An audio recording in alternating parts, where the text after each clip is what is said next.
wabarakatuh. Perkenalkan, nama saya Abdurrahman Haris dari Prodi Ilmu Sejarah dari kelompok 1. Jadi di sini saya akan mempresentasikan tentang sejarah turun dan perkembangan agama Islam pada masa Nabi Muhammad SAW.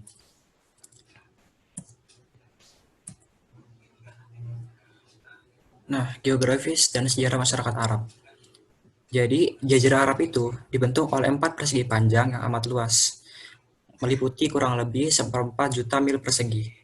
Di sebelah utara dibatasi oleh mata rantai daerah-daerah subur, yaitu daerah Mesopotamia, Syria, dan Palestina, dengan tanah perbatasan yang berpadang pasir. Terus padang pasir di Arab ini berjenis, dan yang paling penting itu ada namanya nufut, yaitu lautan aneka ragam bukit pasir yang selalu bergeser, sehingga merupakan pemandangan alam dengan lingkungan yang selalu berubah. Tanahnya agak keras dan terletak di daerah yang mendekati Syria dan Irak. Lalu, para ahli geografi purba membagi Jazirah Arab sebagai berikut. Yang pertama ada Arabia Petris, yang terletak di daerah di sebelah barat daya lembah Syria. Yang kedua Arab Deserta, yaitu daerah Syria sendiri. Dan yang ketiga Arab Felix, yaitu negeri Yaman.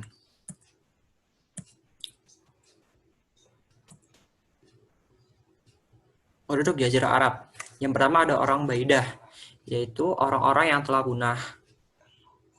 Kecuali karena sebenarnya ada banyak, tapi cuma yang diketahui itu cuman yang disebut dalam Al-Quran tuh kayak kaum Samud, kaum Ad, terus dan sebagainya.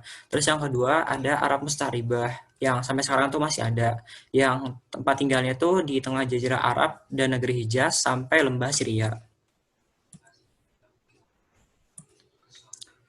Nah, kelahiran Nabi Muhammad SAW. Jadi ada yang bilang kalau Nabi Muhammad itu lahir pada tanggal 9 Rabiul Awal, ada juga yang bilang 12 Rabiul Awal, tapi yang lebih populer itu tanggal 12 Rabiul Awal.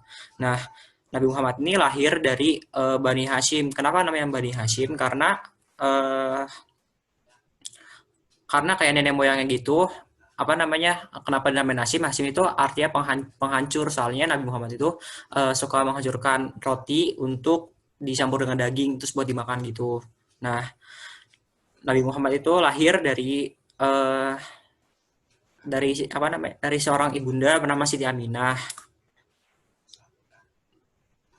yang sebenarnya saat lahir pun Nabi Muhammad tuh udah jadi anak yatim. Nah, dengan penuh kegembiraan, Abdul Muthalib, kakeknya, itu menggendong bayi Nabi Muhammad dan dibawa ke Ka'bah. Setelah dari Ka'bah, bayi tersebut diberi nama Muhammad. Terus kakek itu, Abdul Muthalib itu berharap kalau cucunya ini nanti jadi anak yang baik, jadi anak yang soleh. Padahal nanti gede jadi nabi kan, jadi rasul gitu.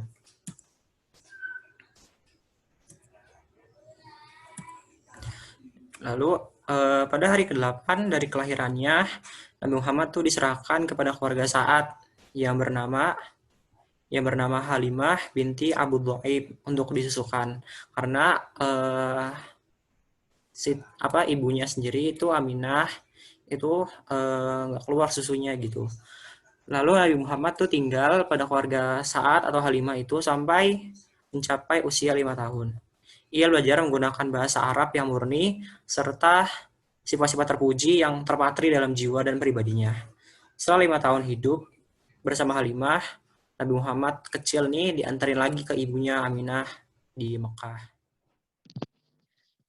Nama saya Delia Rahma Pratiwi dengan NPM 265858626 dari Arkeologi akan melanjutkan presentasi. Berikutnya ada peristiwa meninggalnya Siti Aminah, ibunda Nabi Muhammad, dan Abdul Muthalib, kakek Nabi Muhammad. Pada saat Nabi Muhammad berusia 6 tahun, Aminah mengajaknya berziarah ke makam ayahnya Abdullah di Madinah. Setelah 1 bulan Aminah di Madinah, ia pulang bersama rombongan. Namun di tengah perjalanan, tepatnya di Abwa, ibunda Nabi Muhammad menderita sakit dan meninggal dunia. Tidak lama kemudian, kakek Nabi Muhammad, Abdul Muthalib pun juga meninggal dunia pada usianya yang saat itu 80 tahun. Sepeninggal ibunda dan kakeknya, Nabi Muhammad pun berada dalam asuhan pamannya, Abu Thalib. Dalam asuhan pamannya, Nabi Muhammad membantu pamannya menggembala domba dan sesekali diajak untuk berniaga. Suatu hari Nabi diajak pamannya untuk berniaga ke Syam. Di Basrah yang termasuk wilayah Syam bagian selatan pada saat itu, rombongan Abu Thalib disambut oleh pendeta bernama Bahira. Abu Thalib pun menceritakan perihal Nabi dan sifatnya kepada Bahira. Setelah mendengar ceritanya, Bahira melihat dan menyadari bahwa Nabi akan menjadi pemimpin manusia, bahwa ada tanda-tanda kenabian pada diri Nabi Muhammad yang didasarkan pada ciri-ciri dalam kitab agama yang saat itu dianut Bahira. Karenanya, Bahira menyarankan mereka untuk tidak menuju Syam karena dikhawatirkan orang-orang Yahudi di Syam akan mencelakai Nabi. Pada usia 25 tahun, Nabi memulai usaha dagangnya dengan modal dari seorang pengusaha kaya raya dan terpandang di Makkah pada saat itu, Khadijah.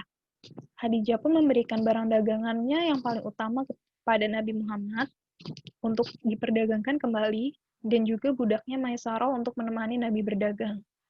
Berkat kejujuran dan kemampuannya, Muhammad mampu mendagangkan barang-barang Khadijah dengan keuntungan yang lebih banyak daripada orang lain sebelumnya. Setelah Khadijah melihat kecerdasan dan kepingin budi pekerti Muhammad, Khadijah yang berusia 40 tahun pada saat itu jatuh hati pada Muhammad.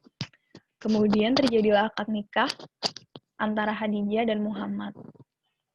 Sejak awal Allah memang menyiapkan Nabi untuk menanggung misi besar dalam kehidupan umat manusia.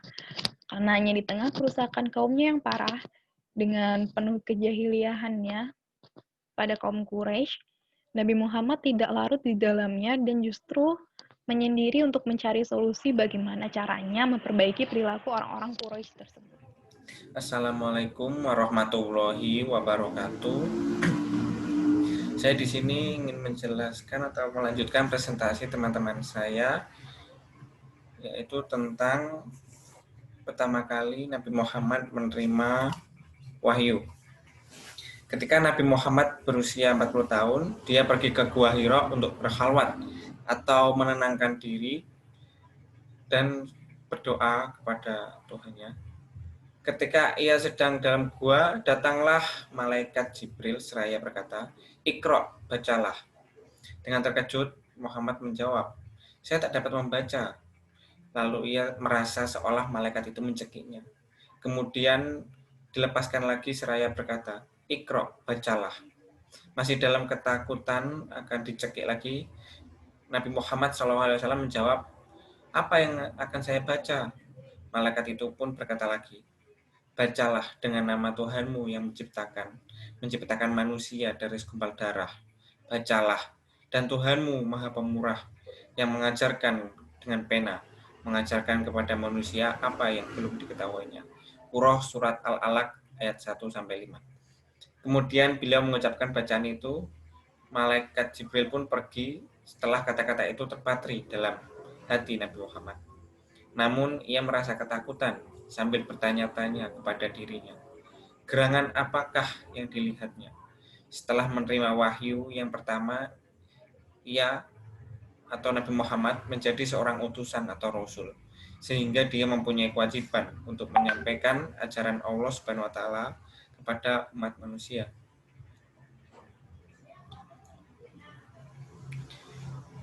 Periode dakwah Nabi Muhammad menjadi 23 tahun, yaitu 13 tahun di Mekah dengan ciri pokok. Periode ini adalah pembinaan dan pendidikan tauhid. Tauhid adalah pengajaran untuk mengakui keesaan Allah Subhanahu wa taala atau mengakui adanya Tuhan. Ini merupakan ilmu yang sangat penting dalam agama Islam.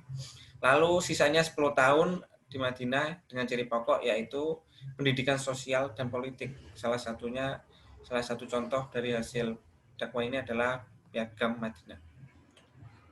Lalu lanjut ke reaksi kaum Quraisy. Reaksi kaum Quraisy saat Nabi Muhammad berdakwah yaitu itu akan Nabi Muhammad mendapatkan hinaan, cercaan, dan beberapa seperti kayak ada pengancaman Nabi Muhammad, pengejaran para pengikutnya, dan ancaman dibunuh. Terus ada juga dengan cara halus dengan rayuan kepada Muhammad, dikasih kekuasaan, kekayaan, wanita, asalkan dia mau berhenti berdakwah. Tetapi Nabi Muhammad menghiraukan itu semua dan dia tetap mendakwahkan apa yang diperintahkannya sebagai Rasul.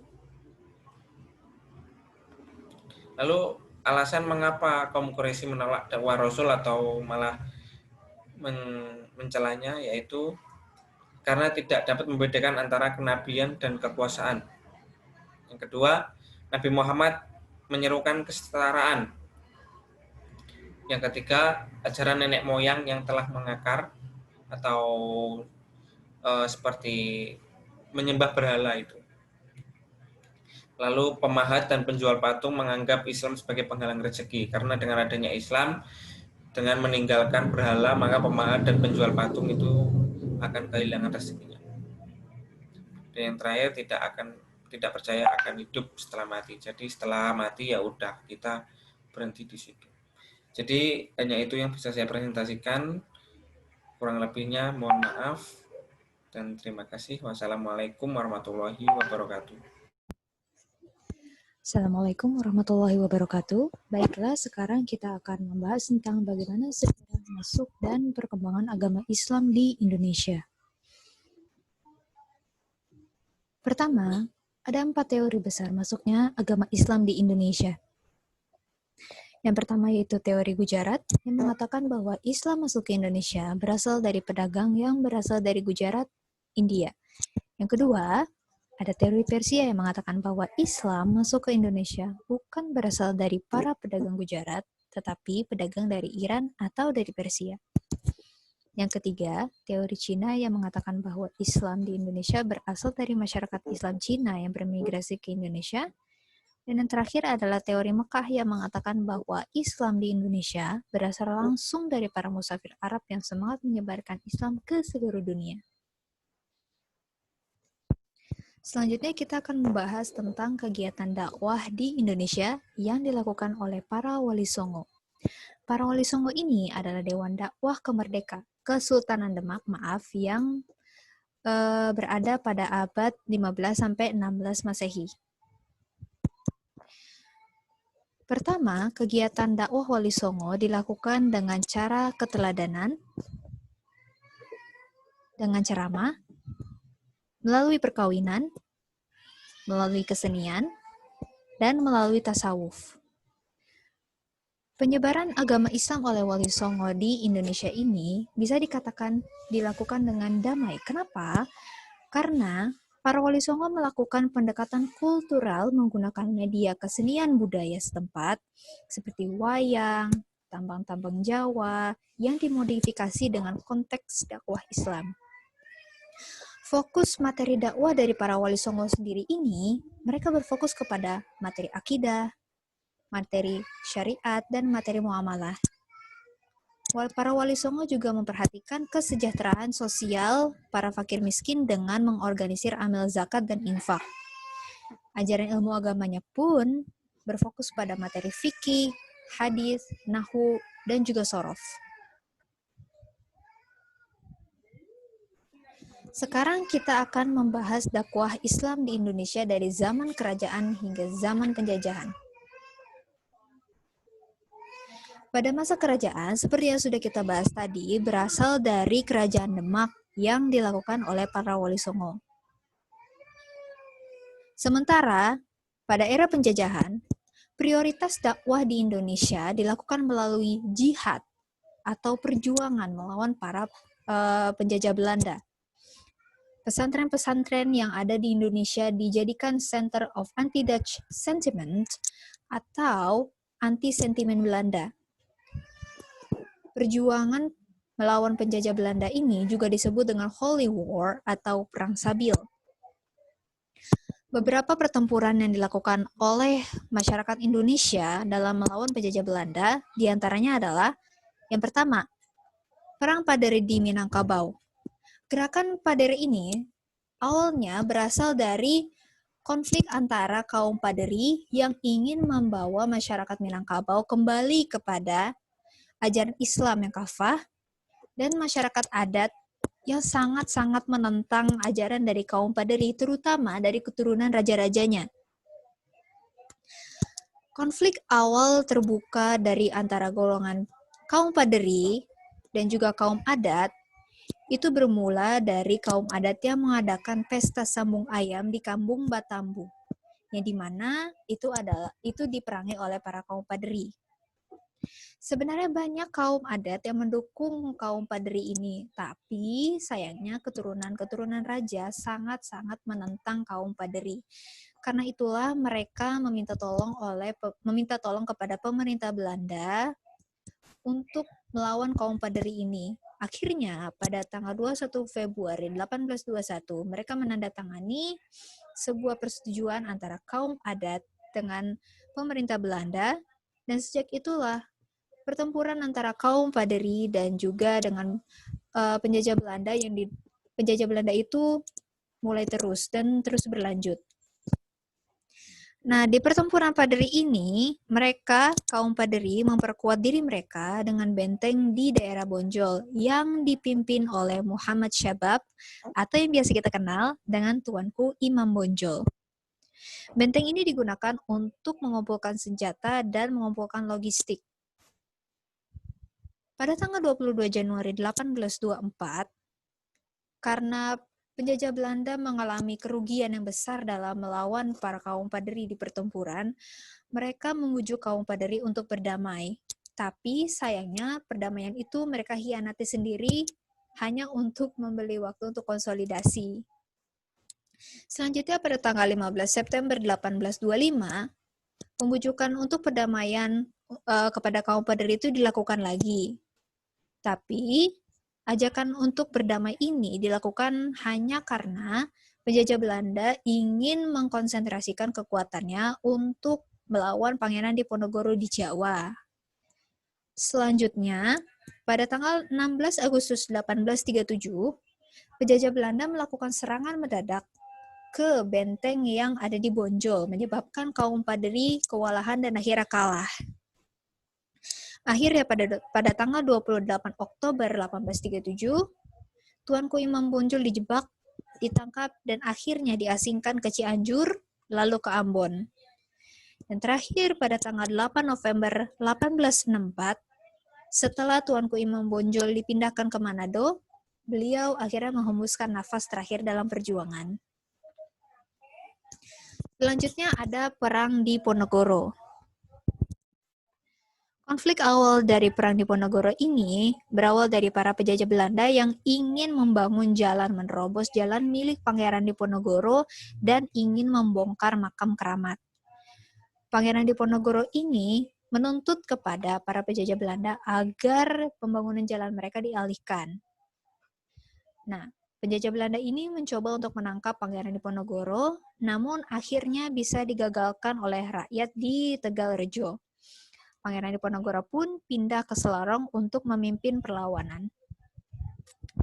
Ada dua tujuan perang Pangeran Diponegoro. Yang pertama, Pangeran Diponegoro ingin mencapai cita-cita mendirikan masyarakat dengan sendi Islam.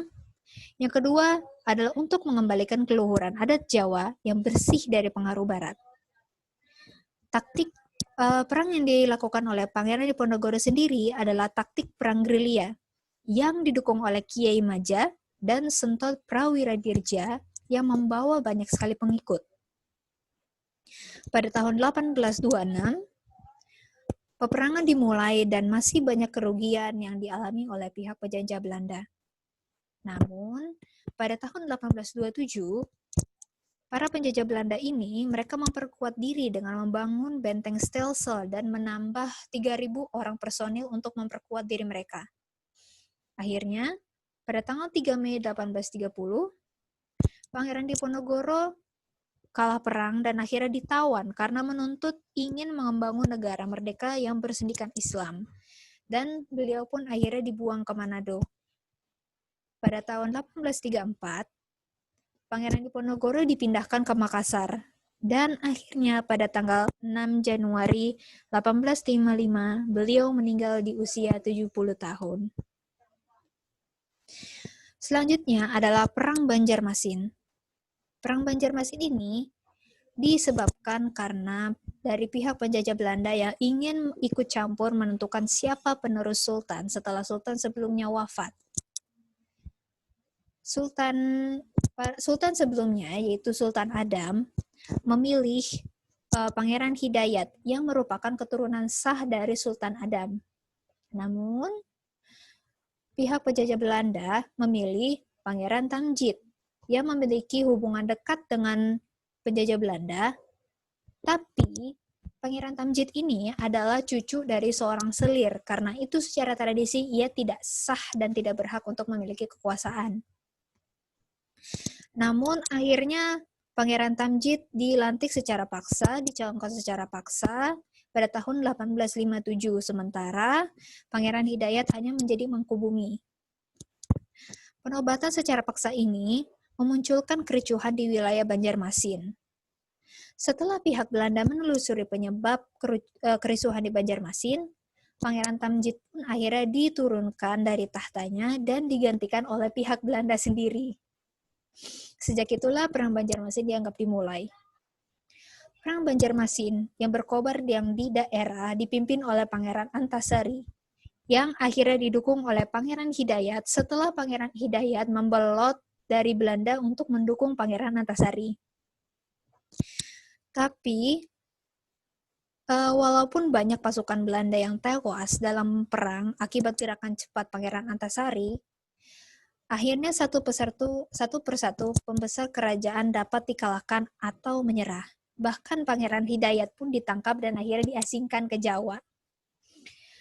Akhirnya pada tanggal 14 Maret 1862, Pangeran Antasari memproklamirkan pemerintahan kerajaan Banjarmasin yang baru yang bebas dari Belanda untuk menggantikan kerajaan yang dirampas oleh Belanda.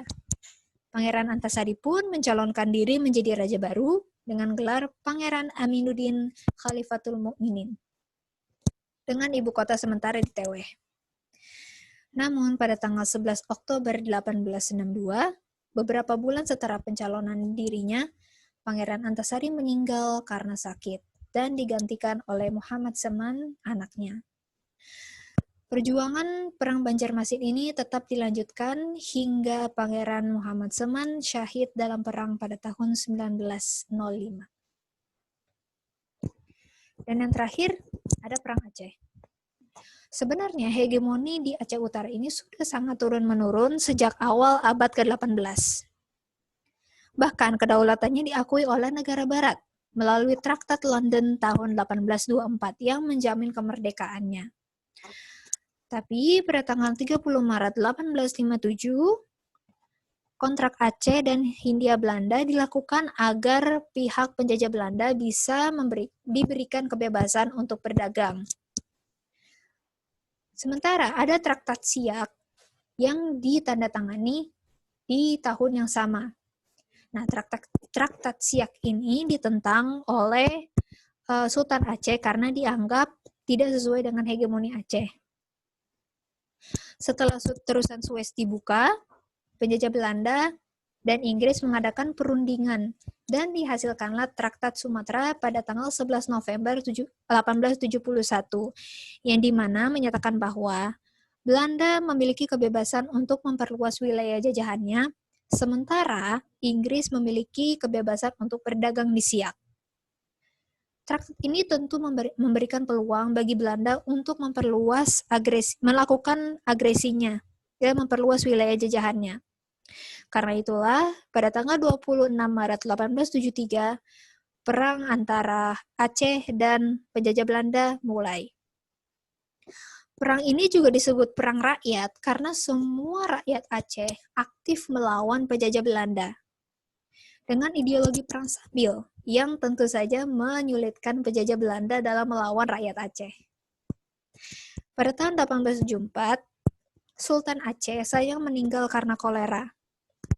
Dan di sini, penjajah Belanda melakukan taktik sistem pasifikasi untuk menguasai Aceh dengan membangun pos-pos untuk menguasai dan mengawasi daerah jajahan. Pos-pos tersebut akhirnya bisa ditembus oleh rakyat Aceh pada tahun 1877 dan juga diputus karena wabah kolera. Penyerangan ini membuat penjajah Belanda melakukan taktik ofensif kepada Aceh ke pos Mukim 22, di mana akhirnya Panglima Polim, salah satu pemimpin di sana, harus mengungsi dan daerah Aceh Besar pun akhirnya jatuh ke tangan Belanda. Pada tahun 1890, Gubernur Dryhoff mencoba untuk mendekati Sultan Aceh atau kaum bangsawan Aceh karena atau Ule Balang karena mereka dianggap memberi dana kepada para pejuang. Nah, Teku Umar pun di sini menggunakan taktik dan mendekati pihak Belanda juga.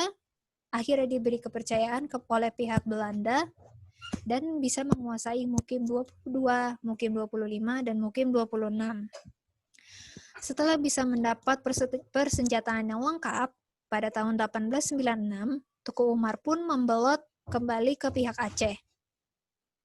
Setelah Teku Umar gugur dalam pertempuran, perjuangannya diteruskan oleh istrinya Cut Nyadin. Nah, di sini para penjajah Belanda terus-menerus mengejar rombongan Sultan.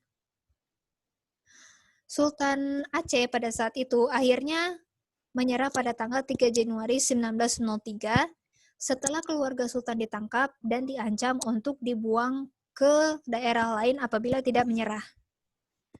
Dan akhirnya pada tanggal 6 September 1903, Panglima Polim pun juga menyerah dengan taktik yang sama.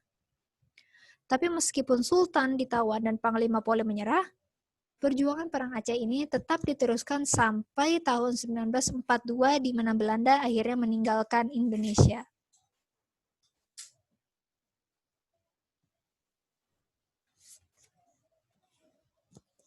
Nah, sekarang kita akan membahas tentang dakwah di era kemerdekaan. Ada dakwah kemerdekaan di era perumusan dasar negara, era demokrasi terpimpin, dan akhirnya era reformasi. Nah, Islam menjadi inspirasi kebebasan, persatuan, dan keutuhan Nusantara lebih dari 8 abad. Tebarkan salam, sinarkan kedamaian. Terima kasih, itu saja yang bisa kami sampaikan dari kelompok 1. Mohon maaf apabila ada kekurangan ataupun kehilafan. Terima kasih atas perhatiannya. Wassalamualaikum warahmatullahi wabarakatuh.